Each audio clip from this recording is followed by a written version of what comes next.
नमस्कार सांग माने मु स्वागत करुच्ची आपण समस्त मो चैनल को। आपण माने तो माछ तरकारी बहुत थर बनैथिबे किंतु पूरा शॉर्टकट उपाय बहुत कम समय रे मात्र 15 रु 20 मिनिट रे आज हम माछ तरकारी बनैबा। तो चलंतु देर न करी आज वीडियो को स्टार्ट करबा। सेति पई मु एठी पक्का पक्की 700 ग्राम माछ नेची ताको लूण हळदी गोळै की रखी देथिली आ एठी ताको भाजी नउची। प्रथमे हमें माछ को सोरिष तेल रे भाजी नबा। तो ये मु माछ को सब भाजी नहीं माछ मुंड को एमती भाजी नहीं तरकारी पकेवाई। एबे आमे कौन करवा गोटे ग्राइंडिंग जार नबा से 1.5 चामच सोरिष नबा, अध चामच जीरा नबा, आउ टिके अदा नबा, आउ एठी मु 10 रु 12 कला रसुण मध्य नहीं ताकू ऐड कर नबा। 2टी छोट छोट टमाटो नहीं ताकू ऐड कर नबा। आउ किछि पानी देकी गोटे भल पेस्ट बनै नबा, पूरा स्मूथ पेस्ट टे बनैबा। तो मोटी पेस्ट को बनै नै छी, हमर मसला पेस्ट रेडी हो जाई। याको हम साइड रे रखि नबा। आ एटी किछि आलू नै छी, आलू को पूरा एमती सरू सरू करके काटी नेबे जा द्वारा कि से तरकारी रे बहुत कम समय रे सिझी जिवो। आ एटी देखंतु बळका तेल जा थिला माछ भाजिला बेले सेही तेल रे हमें गोटे बड़ साइज रो प्याज को एमती काटी की पकै नबा। पियाज को आमे टिके फ्राई हेबा पे छाड़ी दबा। लो टू मीडियम फ्लेम रे आमे पियाज को फ्राई करबा। एई तरकारी बहुत कम समय रे बनी जाय थे। आपण मान तो बहुत थर माछ तरकारी बनेथिबे किंतु एमिति उपाय रे थरे बनांतु, बहुत टेस्ट मध्य बहुत बढ़िया लागिवो एवं आपनकर समय मध्य बहुत बंची जिवो। देखंतु हमर पियाज ठी गोल्डन ब्राउन कलर हे आसलानी। एबे आमे कोन करबा एथरे किछि गुंड मसला ऐड करबा। तो मु एठी नेची चिकन मसला पाउडर, हळदी गुंड, गरम मसला आउ दालचीनी गुंड आ किछि धनिया गुंड ताको सब पक्के की टिके भलो से कसा कसी करनबा। पानी टिके पक्के नबा नहले मसला हमर पोडी जिवो।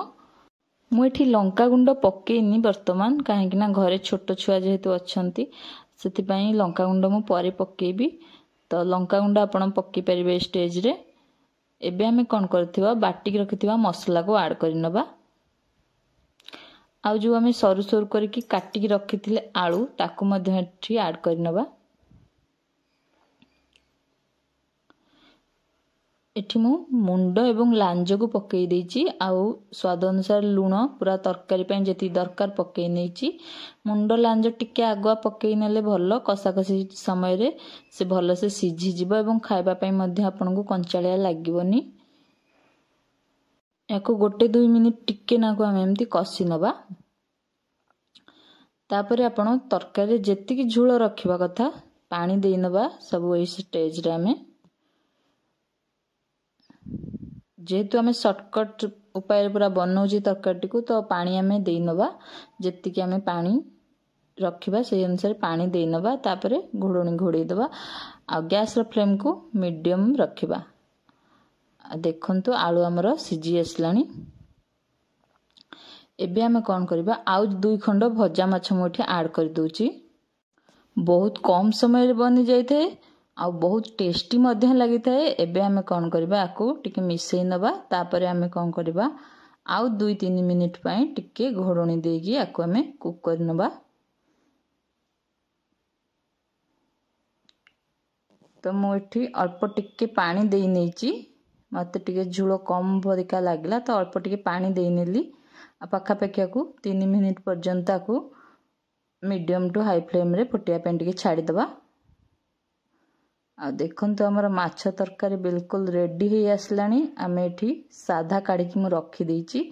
तो एठी लंका गुंड पके नेली, आकु मिक्स कर नेली आ मात्र 1 मिनिट पे आकु टिके फुटिया पे छाड़ी दबा। आ रेडी हे गला हमर सुपर टेस्टी माछ तरकारी। मात्र 15 रु 20 मिनिट रे आपण मन देखि पारुथिबे केते सुंदर देखा जाउची। आ खाइबा पे मध्य बहुत ही टेस्टी लागुथिला। सतरे बहुत टेस्टी लागुथिला। आपण मन थे निश्चय ट्राई करिवे। आशा करछि आज वीडियोटी आपण समस्त को बहुत बढ़िया लागिथिबो। पुणी देखा हबो नुआ एक वीडियो रे नुआ एक रेसिपी सहित। रहुची, धन्यवाद।